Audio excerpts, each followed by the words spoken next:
तो उस जमाने में जब रथ की व्यवस्था होगी तो कितने दिनों में एक सूचना एक देश से दूसरे देश जाने में 10 दिन, 5 दिन, 2 दिन, 12 दिन ऐसे कुछ समय लगता रहा होगा, क्योंकि एक दूत के द्वारा भेजने की व्यवस्था थी और वह धीरे धीरे आगे बढ़ी। हमारे अपने देश में संचार की व्यवस्था आगे बढ़ी, डाक विभाग हुआ, डाक विभाग में अनेक तरह के पत्र भेजे जाने लगे, रजिस्टर्ड लेटर भेजने जाने लगे।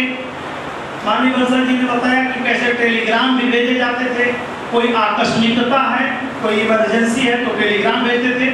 तो उन सब के जगह पर आज दुनिया आईटी के कारण, इंफॉर्मेशन टेक्नोलॉजी के कारण कितना फास्ट हो गया है सूचनाओं का आदान प्रदान करना, उसको यहाँ बताया जा रहा है कि संचार में हमारे जो सूचना देने के तरीके हैं, जो कम्युनिकेशन में जो तरीके हैं, उसमें एक मेल का तरीका है, ईमेल का।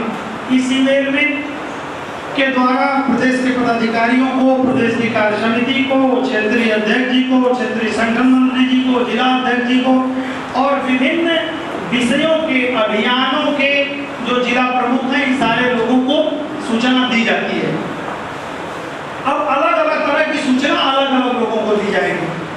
जो प्रदेश पदाधिकारी से संबंधित होगा प्रदेश पदाधिकारी को दी जाएगी, जो प्रदेश कार्य समिति से संबंधित होगा प्रदेश कार्य समिति को दी जाएगी। कुछ सूचनाएं हैं क्षेत्रीय अध्यक्ष की संगठन मंत्री जी के लिए होगी, कोई सूचना जिला अध्यक्ष जी के लिए होगी, अभियानों के लिए होगी। इस तरह से अलग अलग तरह से मेल के थ्रू हम भेजते हैं और भेजा जाएगा। देन जो सब्जेक्ट है वो कम्युनिकेशन नहीं, कम्युनिकेशन का जो अगला माध्यम है संचार में ही, वो एसएमएस और वॉइस कॉल का है। आप देखे होंगे कि प्रदेश से इस समय लगभग उत्तर प्रदेश के भारतीय जनता पार्टी कार्यालय पर लगभग 2 लाख मोबाइल नंबर इस समय है हम लोग के पास, आईटी विभाग के पास। 2 लाख नंबर किसके हैं? सब संगठन के हैं। ऊपर तो आप समझ गए प्रदेश कार्यकारिणी, प्रदेश कार्य समिति, क्षेत्रीय अध्यक्ष, जिला अध्यक्ष, नीचे मंडल अध्यक्ष, सेक्टर संयोजक, बूथ अध्यक्ष, सक्रिय सदस्य, अभियानों के प्रमुख। और विशेष रूप से इस दौर में आप देखे होंगे कि इस बार मैं समझता हूं पहली बार बूथ अध्यक्षों का जो है कि कार्यक्रम किया गया और बूथ अध्यक्षों का वेरिफिकेशन, जो जिले जिले से बूथ अध्यक्षों की संख्या उत्तर प्रदेश पार्टी कार्यालय में थी, उसमें उसका वेरिफिकेशन किया गया, उसकी जांच की गई कि भाई जो अध्यक्ष का नाम और मोबाइल दिए हैं वो वही हैं कि दूसरे हैं। उनको फोन करके पूछा गया, बात किया गया। तो इस तरह से लगभग ये सारी जो कैटेगरीज हैं, जो सारा जो एक क्लासिफिकेशन किया है हमारे संगठन में, सबको जोड़ते हैं। तो इस समय उत्तर प्रदेश आईटी विभाग के पास लगभग 2 लाख फोन नंबर होते हैं, मोबाइल नंबर होते हैं। उन लोगों को एसएमएस, वॉइस कॉल के थ्रू कई बार हम लोग कम्युनिकेट करते हैं, सूचना देते हैं। इस तरह से एक यह भी संचार का माध्यम होता है। अगला जो सब्जेक्ट है वो मॉनिटरिंग और रिपोर्टिंग का सब्जेक्ट है। जब भी कोई अभियान चलता है, चाहे वो सदस्यता का अभियान रहा हो, चाहे वो ग्राम स्वराज अभियान रहा हो, चाहे वो बूथ के वेरिफिकेशन और बूथ का अध्यक्षों के सम्मेलन पूरे प्रदेश में हुए हैं। इस अपने जो कानपुर और बुंदेलखंड क्षेत्र है, इस क्षेत्र का बूथ अध्यक्षों का सम्मेलन कहाँ हुआ था? बोलना नहीं है, मुझसे केवल हाथ उठाना है। यहाँ का बूथ अध्यक्षों का सम्मेलन कहाँ हुआ था? किसको किसको पता? हाथ उठाना। ठीक है, बहुत अच्छा। अब बोल सकते हैं कहाँ हुआ था और कौन उसमें मुख्य अतिथि थे? माननीय राष्ट्रीय अध्यक्ष। इसका मतलब कि बूथ अध्यक्षों के सम्मेलन हमारे पूरे पार्टी की सबसे निचली इकाई होती है बूथ, और उसके कितना संगठन पार्टी उसको कितना ध्यान दे रही, महत्व दे रही है, इससे ये परिलक्षित होता है। और जितने भी हमारे बूथ के सम्मेलन हुए हैं अध्यक्षों के, उसमें सभी में 6 के 6 में माननीय राष्ट्रीय अध्यक्ष जी मुख्य अतिथि के रूप में पधारे थे। तो उस जो भी आए अध्यक्ष सम्मेलन के अंदर, उनको लाने का जो तरीका था वो आईटी के द्वारा ही सबको फोन किया गया। सबसे पहले तो उनको वेरिफिकेशन किया गया ओवर टेलीफोन हमारे कॉल सेंटर से। और देन जब डेट्स तय हो गई, सभी वेरिफिकेशन में जो लोग फॉल्स आए उनकी सूचनाएं जिले को दी गई, जिले ने मंडल को दिया, फिर मंडल वाले लोग नीचे गठन किए दोबारा से, जो सूचनाएं फॉल्स थी, कोई किसी का नंबर काम नहीं कर रहा है, कोई मौके पर नहीं है, किसी ने कहा मैं था लेकिन अब छोड़ दिया हूँ, तो ऐसे 20% संख्या आई थी, तो उनको फिर से ठीक करके और सबके सम्मेलन किए गए। तो इस तरह से एक मॉनिटरिंग का काम इस विषय के अंतर्गत होता है। और इसके अलावा रिपोर्टिंग भी बहुत तरह की होती है। हमारा कोई कार्यक्रम चल रहा है, उस कार्यक्रम की, जैसे आज पार्टी ने कोई एक कार्यक्रम घोषित किया है, बोलना नहीं, हाथ उठाना है। कौन सा कार्यक्रम आज पार्टी लखनऊ की ओर से घोषित किया गया आज पूरे प्रदेश में एक साथ? लेकिन कम लोगों को जानकारी है। लोग इसीलिए पार्टी वाले कहते हैं कि जो आईटी वाले हैं ना, ये दिन भर फेसबुक में घुसे रहते हैं और ये पार्टी की गतिविधि जाते जानते नहीं। तो हम ऐसा अपने खुद ना करें। हम सब में जाएंगे नहीं, जहाँ को बुलाया जाए वहाँ जाएंगे, लेकिन हमको पता होना चाहिए, क्योंकि ये जब घोषित हो गया तो पूरा सोशल मीडिया में भी आ रहा है कि भाजपा का ये आंदोलन है, इस डेट में है, इस तरह से। इसमें इसको भी पार्टी ने बहुत गंभीरता से लिया है आंदोलन। तो वो जो रिपोर्टिंग का काम होगा कि किस जिले में क्या आंदोलन हुआ, कितनी संख्या थी, वहाँ कौन गया था प्रदेश से, वहाँ के जिले के कौन मुख्य लोग थे, क्षेत्र के कौन प्रमुख लोग वहाँ सब उपस्थित थे, तो ये सारी जो जानकारी है वो मॉनिटरिंग के थ्रू की जाएंगी। और उसमें प्रदेश के सभी जिले, विधानसभाओं का कार्यक्रम का विवरण इसके अंतर्गत किया जाएगा। और जो भी विवरण आएंगे उसकी मॉनिटरिंग टीम द्वारा जो है उसका एक तरह का उससे पुष्टि की जाएगी कि हाँ क्या विवरण आया है, कितना आया है, उसका फिर उस सारे का एक विवरण की एक समीक्षा करेंगे। और उसके बाद जो उससे संबंधित पदाधिकारी होंगे प्रदेश के, उनको उसको उपलब्ध कराई जाएगी कि आज धरना था पूरे प्रदेश में, प्रदर्शन था, उसमें ये संख्या आई है, इस यहाँ ये प्रमुख लोग उपस्थित थे। और देन उसको माननीय प्रदेश अध्यक्ष जी को, माननीय संगठन मंत्री जी को, जिसको भी उस सूचना से जो संबंधित पदाधिकारी है उनको उससे अवगत कराया जाएगा। इस तरह से एक मॉनिटरिंग और रिपोर्टिंग का विषय है इस आईटी विभाग के अंतर्गत। और दूसरी बात इसमें पीपीटी में बताया गया है कि जिले स्तर पर जो टीम बनेगी, भाई साहब आप कहाँ जा रहे हैं? नहीं मत जाइए, बैठिए, थोड़ा धैर्य रखिए।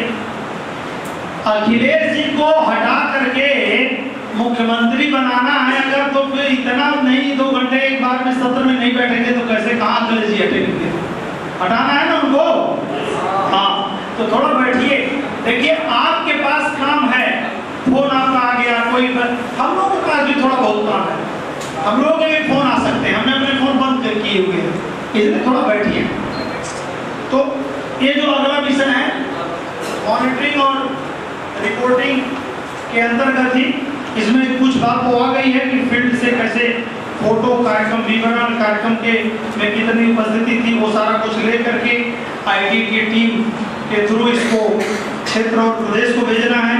और दूसरा जो प्रदेश की मॉनिटरिंग टीम है उससे समन्वय करने के लिए हर जिले से और हर क्षेत्र से एक व्यक्ति का नाम देना पड़ेगा कि मॉनिटरिंग का काम और रिपोर्टिंग का जो भी प्रदेश से फोन होगा वो इनको होगा कि भाई आपके जिले के आज के सारे कार्यक्रमों की रिपोर्ट हमको चाहिए, वो रिपोर्ट आप हमको बताएंगे। तो ऐसा जिले से भी एक नाम प्रदेश को रहेगा और क्षेत्र से भी 1 या 2 नाम रहेंगे कि एक रिपोर्टिंग के लिए जिनसे बातचीत की जाएगी, पूछा जाएगा।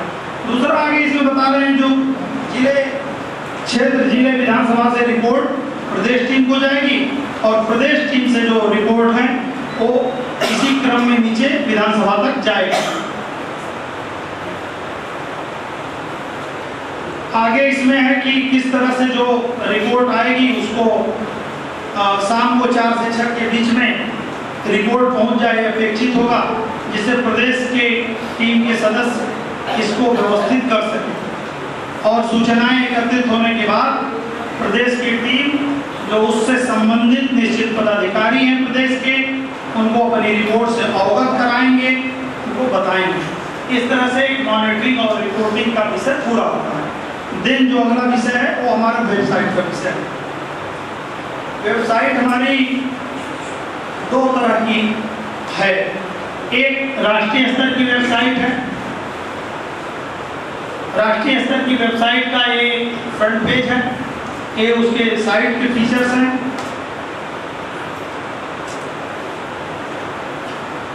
राष्ट्रीय जो वेबसाइट है उस पे देश भर की जितनी गतिविधियां होती हैं वो रोज उसमें अपडेट रहती हैं।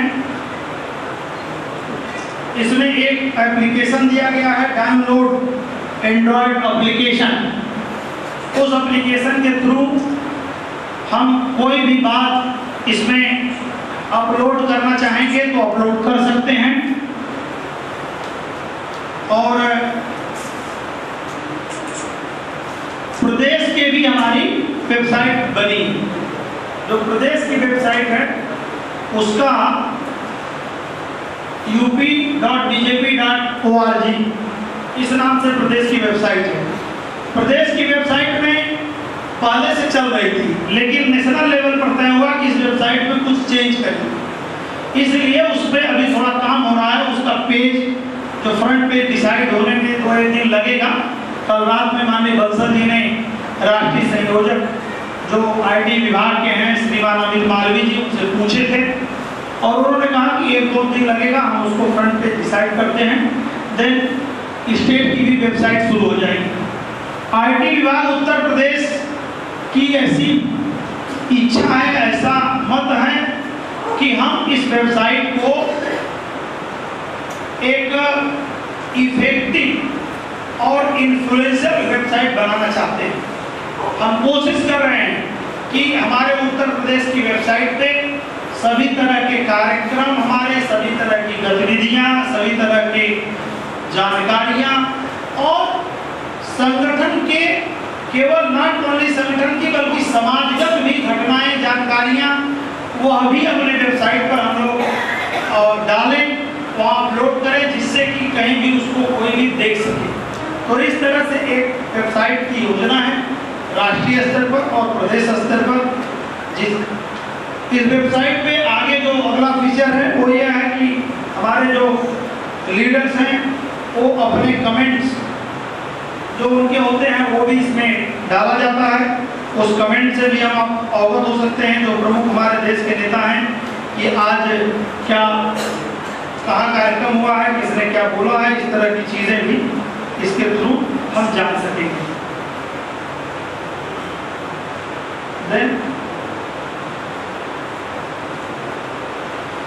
वेबसाइट के बहुत सारे फीचर्स आगे इसमें दिए हुए हैं और उस फीचर्स के थ्रू हम अलग अलग तरह की जानकारी इससे प्राप्त कर सकते हैं। जो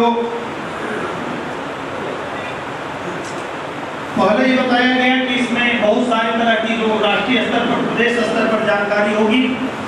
प्रदेश की गतिविधियां, प्रदेश अध्यक्ष जी की गतिविधियां, राष्ट्रीय अध्यक्ष जी की गतिविधियां, वो सारी हम इस वेबसाइट के थ्रू जो जान सकते हैं। और जो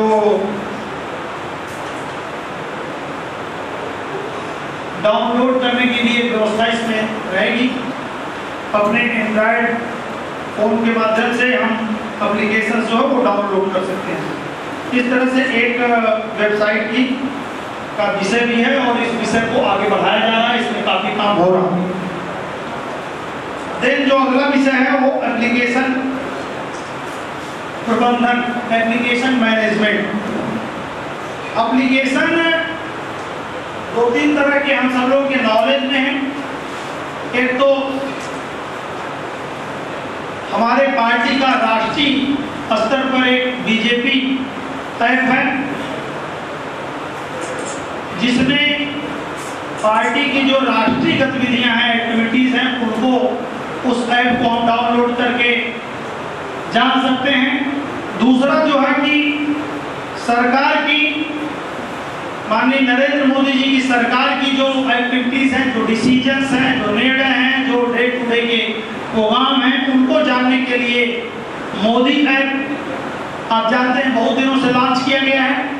कितने लोगों के फोन में मोदी ऐप है, केवल हम हाथ उठाएंगे, बहुत अच्छी संख्या है।